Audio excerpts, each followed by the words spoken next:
Alhamdulillah, ikhwati wa abna'i talabah, a'azzani Allah wa iyyakum ajma'in. Assalamualaikum warahmatullahi wabarakatuh. Segala puji hanya milik Allah subhanahu wa ta'ala. Salawat beriring salam tak lupa kita panjatkan kehadirat Nabi Muhammad sallallahu alaihi wasallam, kepada para keluarganya, sahabatnya, hingga pengikut-pengikutnya yang setia berada di bawah naungan sunnahnya hingga hari kiamat kelak. Alhamdulillah, kita bersyukur kepada Allah subhanahu wa ta'ala atas nikmat sehat dan waktu luang, karena Nabi SAW telah wanti-wanti umatnya untuk mengambil manfaat dari dua keadaan ini. Nabi SAW mengatakan, ni'matani maghbunun fihima katsirun minan nas, as-sihhatu wal faragh. Dua nikmat yang manusia banyak tertipu dengannya adalah nikmat sehat dan waktu luang. Dan saya ingin mengingatkan kepada kita semua yang hadir di majelis ilmu untuk beradab dengan adab yang baik, melaksanakan setiap hak-hak majelis ilmu, karena di dalamnya ada malaikat yang hadir bersama kami. Maka Nabi SAW di dalam sebuah hadis zakara an qissati ulaika nafarul thalath. Nabi SAW menyebutkan kepada para sahabatnya tentang kisah tiga orang yang datang memasuki majlis Nabi Muhammad SAW. Nabi SAW pun mengatakan, fadakhala rajulun fajalasa fil halqah wanzawa akharun fi nahiyatin mustami'an wa amma thalitha fa'arat. Kata Nabi SAW, masuk seorang pemuda, kemudian dia duduk di depan. Kemudian masuk pemuda yang kedua, dia duduk di belakang sambil malu-malu, kemudian dia tetap mendengarkan. Wa amma thalitha fa'arat, kata Nabi. Adapun yang ketiga, dia masuk, dia tengok kanan, tengok kiri, kemudian dia berpaling, dia kembali. Kata Nabi SAW, fa amma hadha fa'awahu Allah, wa amma dhaka fastaha fastahiyallahu min, wa amma thalitha fa'arad Allahu anhu, kata Nabi SAW. Adapun yang ini, kata Nabi SAW, dia mendekat, dia berlindung, maka Allah subhanahu wa ta'ala mendekatinya, melindunginya. Adapun yang di sana, yang kedua, yang malu-malu, akan tetapi dia mendengar, kata Nabi SAW, fastaha, dia malu-malu terhadap ilmu, maka Allah pun malu terhadap dirinya. Adapun yang ketiga, fa'arat, dia pun berpaling, fa'aradallahu anhu, kata Allah subhanahu wa ta'ala. Kata Nabi SAW, dia berpaling, maka Allah pun berpaling dari dirinya. Maka kita tergantung dengan apa yang kita lakukan dengan Allah subhanahu wa ta'ala. Ketika seseorang datang di majelis ilmu, niatnya adalah untuk menyibukkan dirinya, untuk menghilangkan kebodohan, kemudian pulang dengan mendapatkan ilmu, maka insyaallah ta'ala Allah subhanahu wa ta'ala akan memberikan dia ilmu. Dan begitu pun sebaliknya, mereka yang berniat tidak dengan niat yang baik, maka mereka akan dapat hasil dari apa yang mereka niatkan. Allah subhanahu wa ta'ala mengatakan, liman sya'a minkum an yataqaddama aw yata'akhkhar. Allah berikan pilihan kepada kita bagi siapa yang ingin maju atau mundur. Subhanallah. Dan hadirnya kita di sini jamaah sekalian tidak lain dan tidak bukan untuk membahas suatu hal yang sangat agung di dalam agama. Suatu hal yang karenanya lah Nabi SAW diutus. Kata Nabi SAW, innama bu'ithu liutammima makarimal akhlaq. Sesungguhnya aku diutus ke dunia ini untuk menyempurnakan akhlak yang mulia, kata Nabi SAW.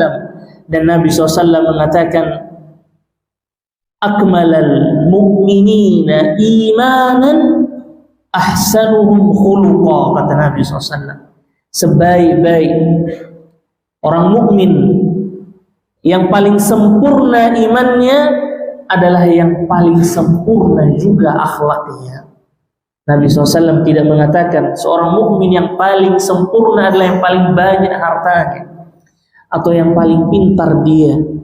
Akan tetapi Nabi SAW mengatakan semulia-mulia seorang mukmin adalah seorang mukmin yang paling mulia akhlaknya. Dan Nabi SAW menjamin di dalam sebuah hadis, Nabi mengatakan, ana za'imun bi baitin fi rabadil jannati liman taraka al-mira wa in kana muhiqqan, kata Nabi. Aku menjamin rumah di ujung surga bagi siapa yang meninggalkan perdebatan meskipun dia benar. Wa ana za'imun bi baitin fi wasatil jannati liman taraka al-kadhib wa in kana mazihan, kata Nabi SAW. Dan aku menjamin rumah di tengah surga bagi mereka yang meninggalkan berbohong walaupun dalam kondisi bercanda. Tahukah kita bahwasannya berbohong itu di sebagian tempat diperbolehkan, sebagian tempat diperbolehkan. Contoh di dalam peperangan, Nabi SAW mengatakan al-harbu khud'ah. Peperangan itu tempatnya tipu daya dan makar. Kemudian diperbolehkan fi sittatu mawadhi'. Insyaallah dalam bab yang banyak nanti setelah ini akan dijelaskan untuk kapan bohong itu diperbolehkan. Paling sedikitnya ada 6 kondisi. Salah satunya, salah duanya, ketika antum ingin memperbaiki atau mempererat hubungan orang yang bertikai. Misalnya ada fulan bertikai dengan fulan, antum datang ke Ustaz Saka, antum katakan dengan berbohong, insyaallah Ustaz Alwi, masya Allah, muji-muji antum barusan.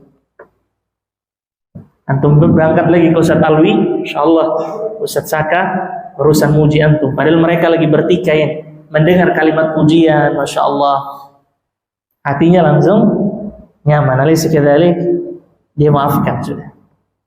Nah, ini dibolehkan. Kata Nabi SAW, wa ana za'imun bi baitin fi a'lal jannati liman hasuna khuluqah. Dan aku menjamin rumah di surga yang paling tinggi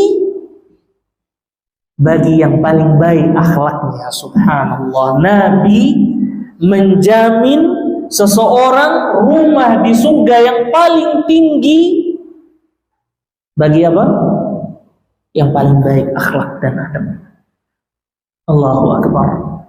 Tidak cukupkah 3 hadis ini menunjukkan tentang keutamaan adab? Dan termasuk 2 sebelumnya yang Nabi janji itu termasuk juga dari adab yang baik, meninggalkan berbohong walaupun bercanda. Salah 3-nya boleh bohong ketika demi mempererat kemesraan antara suami istri. Insyaallah istrinya masak nggak enak, insyaallah enak sekali, meskipun tambahlah sedikit garam, begitu kan? Nah, itu juga dibolehkan. Masya Allah, istri antum baru bangun misalkan, rambut, subhanallah, tiba-tiba antum bilang masya Allah, tidaklah saya melihat seorang bidadari di dunia yang melebihi kecantikan yang melainkan dirimu wahai istriku. Oh masya Allah, terbangun setelah itu. Nah, itu dibolehkan juga. Nah, bagi mereka yang bisa meninggalkan berbohong walaupun dalam kondisi-kondisi tadi dan bercanda, Maka Nabi menjamin rumah di tengah dan meninggalkan berbohong, kemudian meninggalkan perdebatan walaupun dalam kondisi benar. Semua itu termasuk akhlak yang baik. Maka kalau antum menginginkan rumah yang paling megah di surga, kemudian tempatnya paling tinggi, seluruh pemandangan surga itu kelihatan, maka perbaikilah adab kita. Setelah kita bahas adab dengan teman, dengan guru, dengan orang yang lebih tua, alhamdulillah atas izin Allah Subhanahu wa taala, pada pertemuan kali ini kita akan melanjutkan pembahasan mengenai adab yang keberapa? Adab yang ketiga? Naam, adab yang ketiga. Bab yang keberapa? Bab yang keberapa?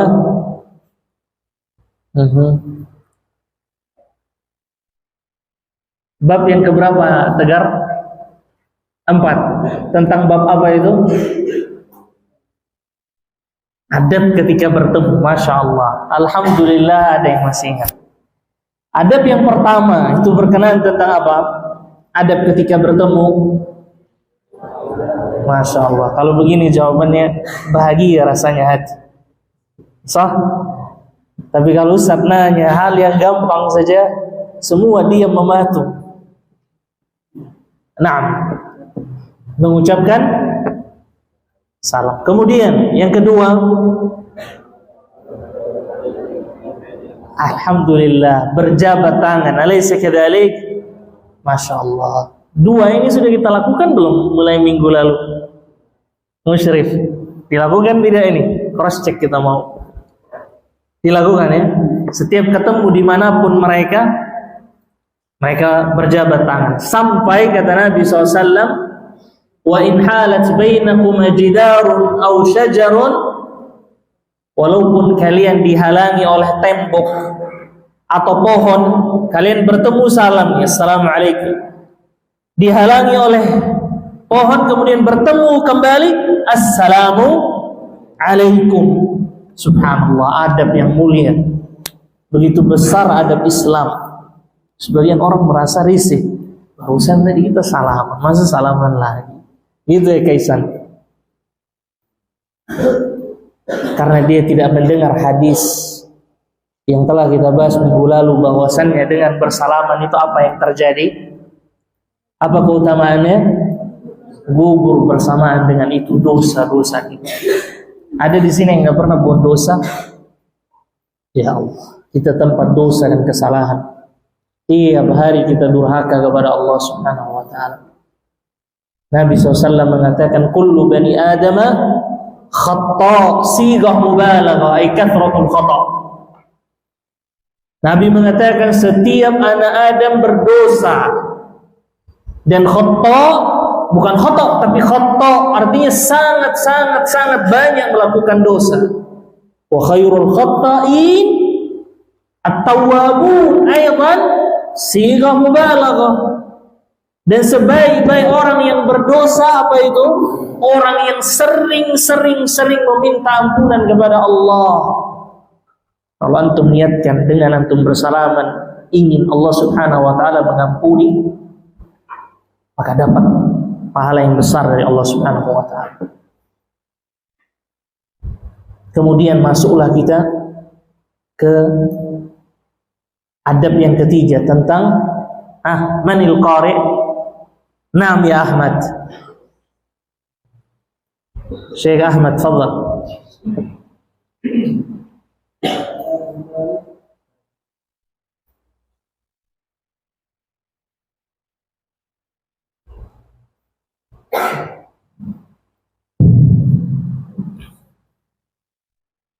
Al-adab al-thalis istihbabu adamu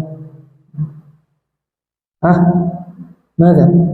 عدم النزهية عند المصافحة حتى يكون آخر هو البادئ بذلك.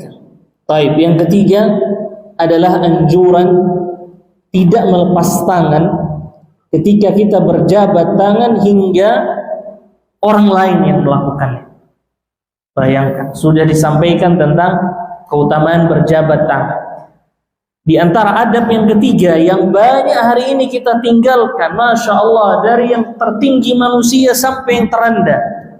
Dia tidak mengerti bahwasannya di melamakan itu ada pahalanya yang akan kita ketahui sebentar lagi. Anjuran untuk memperpanjang berjabat tangan sampai orang yang lawan kita duluan melepasnya. Kenapa demikian kira-kira Afif? Apa sebabnya? Gampang aja sih logikanya, itu terlalu banyak mikir. Bintang, kenapa harus seperti itu? Logikanya gampang sih. Keterlaluan kalau anak Ma'ad Abdullah bin Abbas bisa jawab. Saudara Syekh, baru tadi Ustaz singgung tuh hadis, ya kan? Masa lama banget tuh otak ke suatu.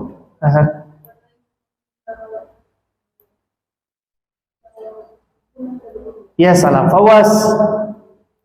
Jayid. Kenapa Fawas? Hah? Ya salah. Jadi kalau semakin lama semakin gugur banyak, sob. Kalau sebentar dosa 1 2 3 gugur kan udah lepas nih. Semakin lama kan kita tadi banyak kata Nabi SAW, banyak berbuat dosa nih. Berarti semakin lama semakin banyak dosa. Masa seseorang sombong 1 detik aja Ustaz? Soalnya saya cuma buat 1 dosa hari ini, ada yang jamin seperti itu? Ada? Enggak. Dosa kita sebelum-sebelumnya banyak yang kita ketahui dan kita nggak ketahui. Buang makanan itu dosa nggak sih? Nah kita nyantai aja, itu bukan dosa Ustaz. Itu dosa juga. Maka dosa-dosa seperti itu, kecil-kecil seperti itu yang akan terhapus, yang kita nggak ngerasa, dan banyak dari kita nggak ngerasa bersalah. Tuh nasi banyak kita buang aja seperti itu, dan itu kita anggap nggak berdosa. Subhanallah. Makanya diantara adabnya mengambil nasi secukupnya. Nah, sampai Nabi SAW saking mementingkan adab tentang makan, nggak boleh buang nasi, sampai yang tersisa dari sisa nasi itu hatta yal'aqaha, sampai dia yang memakannya atau disuruh orang lain untuk makan. Maksudnya gimana sih Ustaz? Sah? Antum pernah dengar hadisnya? Belum pernah.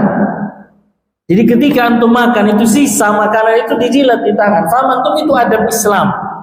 Itu adab Islam. Sampai dia yang menjilatnya atau orang lain. Maksudnya gimana? Dia ngasih gitu tangannya, bukan istrinya gitu. Oleh.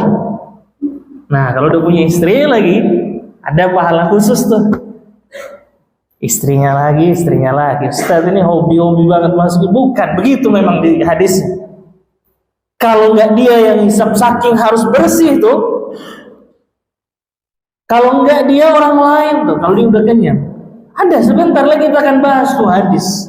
Ketika masuk bab adab, makanya ini kitab sangat-sangat lengkap. Bayangkan, hari ini di sini bukan 1 2 sisa nasi, masih sisa setengah piringnya dibuang. Ini yang sisa di tangan, yang orang gak peduli itu kata Nabi, makan gitu. Ini yang masih di piring mana dibuang? Keberkahan ilmu letaknya pada keberkahan kita mengamalkan adab. Sampai para muridnya Imam Malik mengatakan, ma akhadna min adabi malikin akthar mimma ta'allamna min ilmihi. Apa yang kita ambil dari adab Imam Malik lebih banyak dari apa yang kita ambil dari ilmu Imam Malik. Allahu Akbar. Jadi kita lebih butuh mempelajari banyak adab. Karena para ulama, mereka lebih mempelajari adab terlebih dahulu sebelum ilmu. Perlu agar bisanya kita memahami dengan kita mengamalkan adab yang telah kita dengar.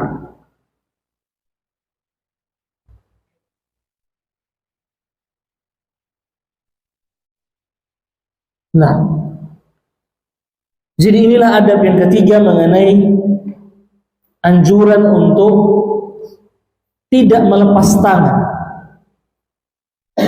sampai seseorang itu lebih dulu. Hal ini kata beliau, na'am ya Ahmad, lima rawahu Anas ibn Malik. Na'am, ikra.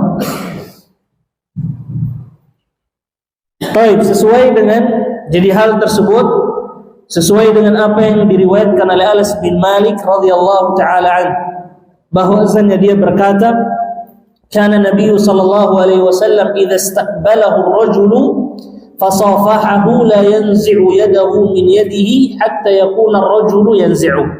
Nabi SAW apabila seorang laki-laki menghadapnya dan berjabat tangan dengannya, maka Rasulullah sallallahu alaihi wasallam tidak melepas tangannya hingga lelaki itu yang melepasnya. Allahu Akbar. Nabi antum yang mulia, siapapun pemuda yang datang kepadanya, maka dia akan memperlama jabat tangan. Ada yang bisa pahami dari hadis ini? Ada nggak satu orang dikasih hadiah nih? Ada yang bisa ngambil faedah yang di luar dari yang kita ada kaitannya tapi agak jauh sedikit. Sakat, fadhal sakat. Nah, Nabi SAW tidak melepas tangan kecuali orang yang datang berjabat tangan yang dahulu melepasnya. Kata Anas bin Malik. Apa yang kita ambil dari hadis ini? Sebelum kita katakan keutamaan berjabat tangan atau lamanya seseorang dianjurkan untuk lama berjabat tangan, sebelum itu apa yang kita ambil dari hadis ini? Mabas, udah 6 bulan antum belajar. Saya belum juga selesai. Yang bisa ini sebelum keluar 50.000 hilang, hangus. Bisurah. Masih malu-malu kita sampai sekarang. Tidak akan dapat ilmu seorang yang malu. Dan begitu pula terbang rezeki. Rezeki juga ikut terbang. Bukan rezeki ini, kalau rezeki ini mancing. Ini yang kita omongin ini terbang.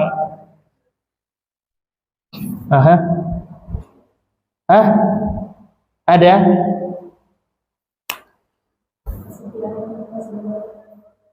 Kesetiaan Anas bin Malik. Dari mana di redaksi hadis ini? Kesetiaan Anas bin Malik.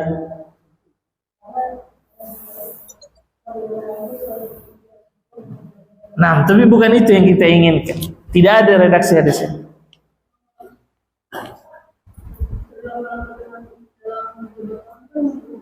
Ayo, jayid.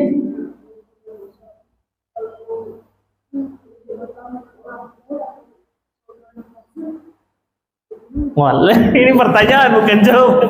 Malah ditanya balik ke Ustaz. Ustaz lagi nanya antum, jangan timpa pertanyaan dengan pertanyaan. Ustaz nanya ini, apa salah satu agar tidak kesan sombong. Tidak. Betapa tawadu dan kemudiannya dan kuasa. Ya Allah, sesal kalau mulut anak ini harus jawab. Gemes untuk menjawab, tapi kok nggak ada yang masuk. Atau mungkin pemirsa ini mau jawab, telepon Saka. Sebelum melayang 50.000, gampang sekali. Kalau udah lebih dari 3 orang mah itu keterlaluan. Gini, Ustaz mulai dengan mukaddimah. Nabi ini kira-kira dosanya sudah diampuni nggak sama Allah? Nah, baru goyang kepala.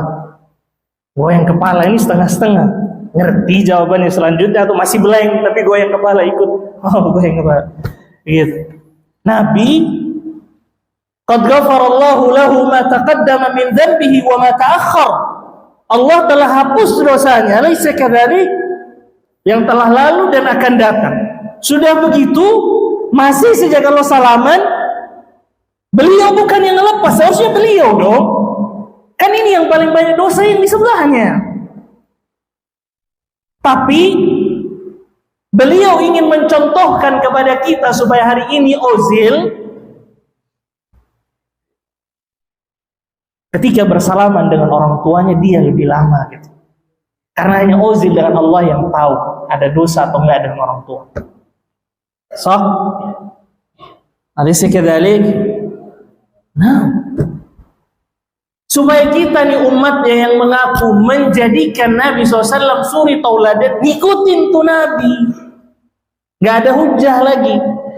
Kalau Nabi SAW sudah diampuni dosanya, masih melakukan itu, berharap pahala yang besar dari Allah Subhanahu wa Ta'ala, dan ingin mencontohkan umatnya, maka antum yang 3 detik itu tercela.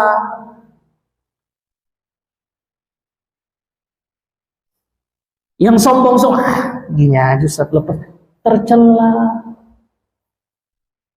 Nabi ente udah yakin nih diampuni. Allahu Akbar, lama. Ini dia, Ustaz, salam, ngebut dia lari setelah itu. Belum dia dengar jawaban Ustaz, waalaikumsalam warahmatullahi wabarakatuh. Assalamualaikum. Hilang. Apakah ini adab yang benar?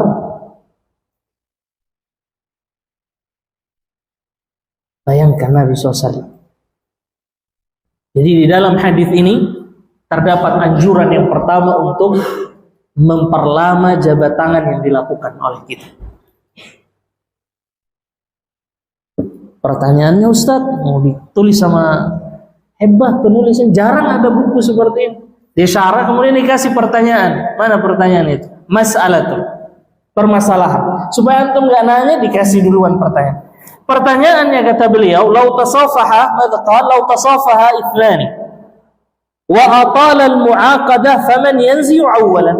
Nah, sekarang Uzil tahu nih hadis, Adam tahu nih hadis, bersalaman dua-duanya nggak mau lepas nih. Iya kan? Ketika kita udah ngerti nih hadis, gua nggak mau lepas dah, terus aja.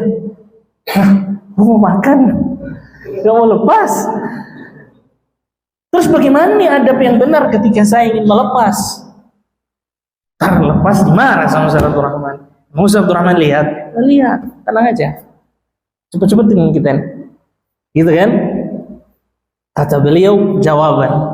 Lihat itu, ini adab. Kalau nulis buku tuh kayak gini, subhanallah. Jadi kenapa Ustaz pasang proyektor sakat tiap hari, bawa? Ini fungsinya nih.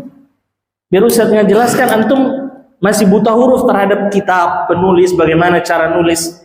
Lihat ini, capek sedikit tapi faedahnya besar. Ini adab, lihat. Beliau ngasih masalah, beliau kasih jawaban. Dan jawabannya bukan dari dia, dari seorang ahli ilmu. Jadi bukan ngasal, kita kayak banyak seseorang ketika dia memberikan pertanyaan iftiradi yang belum terjadi. Ustaz, anak kalau sampai di Mars, Ustaz, anak sholat ngadap mana ya? Ente sampai ke Sandul baru telepon Ustaz. Oleh itu iftiradi, lakin ini pertanyaan wakil, jelas dikatakan masalah. Kemudian kalau dua orang ini penuntut ilmu sama-sama ngerti nih hadis, ngerti keutamaannya, dua-duanya salaman dan sama-sama ngelamain ketika mereka berjabat tangan. Maka bagaimana jawabannya? Siapa yang harus lepas terlebih dahulu? Kata beliau, qala Syekh Taqiyuddin, berkata Syekh Taqiyuddin, "Ad-dhabit anna man ghalaba 'ala dhanni anna al-akhar sayanzi amsak." Kata beliau, yang menjadi acuan, yang menjadi patokan ketika seseorang yakin bahwasannya orang atau lawan jabat tangan dia akan melepasnya, maka dia bertahan.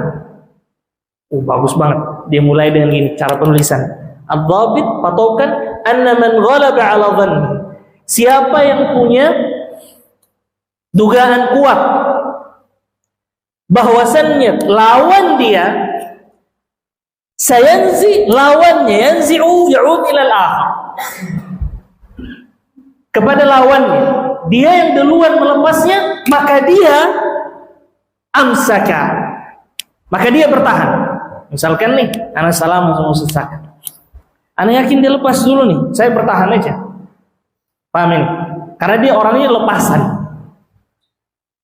Karena dia orangnya, antum tahu nih, kalau ini model-model yang 2 detik lepas nih, antum bertahan gitu. Boleh. Jangan gitu sampai malam nih. Ayo, sampai kapan nih antum? Bukan gitu juga sih. Kira-kira saja. Ketika dia tidak ada pengetahuan dia akan lepas, antum yakin dia lepas, jangan antum yang lepas. Jelas ini? Ini nukta pertama. Tebelin itu. Dia lanjutkan. Jelas.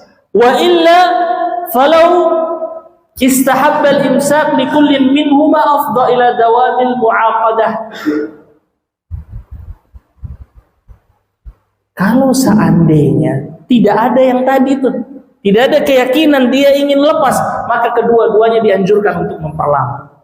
Dia sendiri pun menyerahkan itu kepada dua orang.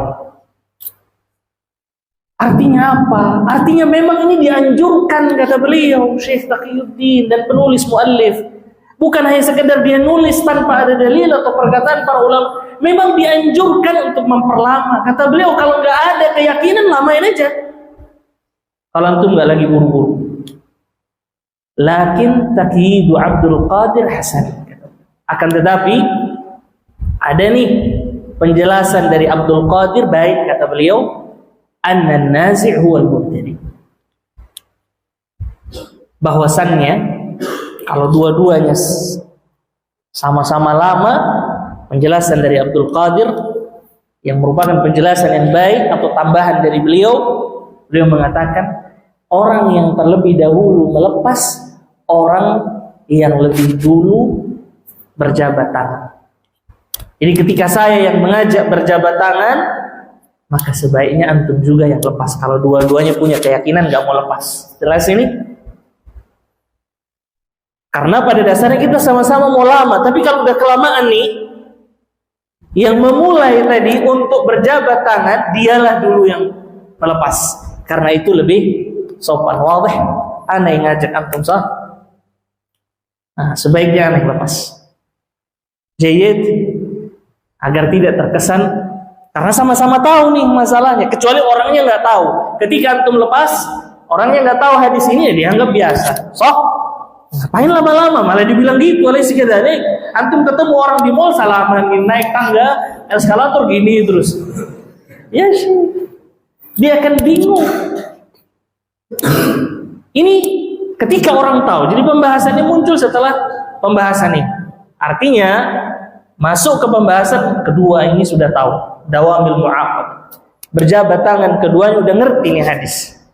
Maka ketika udah sama-sama ngerti, sebaiknya biar nggak jadi iri atau ya semisal dengan prasangka buruk, saya ngajak, saya lepas.